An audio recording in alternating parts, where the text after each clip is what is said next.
Youth کے لیے بتانا چاہتا ہوں، جب آپ ایک خواب کے پیچھے جاتے ہیں نا تو یہ ضروری ہوتا ہے کہ جب آپ اس کی طرف جائیں کشتیاں جلا کے جائیں، یا میں کامیاب ہوں گا یا میں مروں گا۔ جب آپ یہ ایٹیٹیوڈ، اور یہ میں ہمیشہ جس کے پیچھے کبھی میں اپنی پھر اس سے پیچھے نہیں ہٹتا، تو وہ جاتا ہوں اینڈ تک کہ جو بھی ہو جائے میں نے اب کامیاب، پھر میں سیکنڈ پلان بھی نہیں بناتا۔ اور پھر اللہ نے انسان کو، جب وہ کہتا ہے نا میں نے اشرف المخلوقات بنایا، سب سے عظیم مخلوق،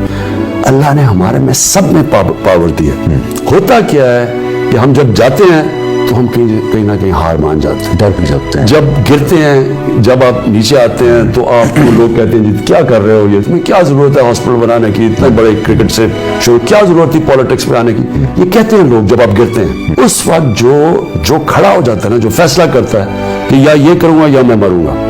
وہ پھر اللہ نے صلاحیت، پھر آپ کی اندر سے جو پوٹینشل ہے، جو صلاحیتیں نکلتی ہیں، یہ ہے کامیابی کا راز۔ سیکھتے ہیں، پھر جب آپ کو برا وقت آتا ہے، یہ یاد رکھیں، وہ اللہ آپ کو ایک کہتا ہے کہ کیا غلطی کر رہے ہیں، سول سرچنگ کرو، جائزہ لو، سیلف انالیسس کرو، کدھر غلط، اور جب آپ ان کو غلطیوں کو دور کرتے ہیں آپ اور اوپر چلے جاتے ہیں۔ پھر تو یہ ہے میری آخری مشن، سب پہ اللہ نے مجھے کامیابی، وہ یہ ہے کہ پاکستان کو ایک عظیم قوم بنانا ہے۔ عظیم قوم کیا ہے؟ ایشین ٹائیگر نہیں ہے، پاکستان کو مدینہ کی ریاست کے اصولوں پہ کھڑا کرنا ہے، ایک انسانیت کا نظام، ایک فلاحی ریاست جدھر انسان کی قدر ہے، جدھر انصاف ہے، جدھر طاقتور اور کمزور قانون کے سامنے ایک برابر ہے۔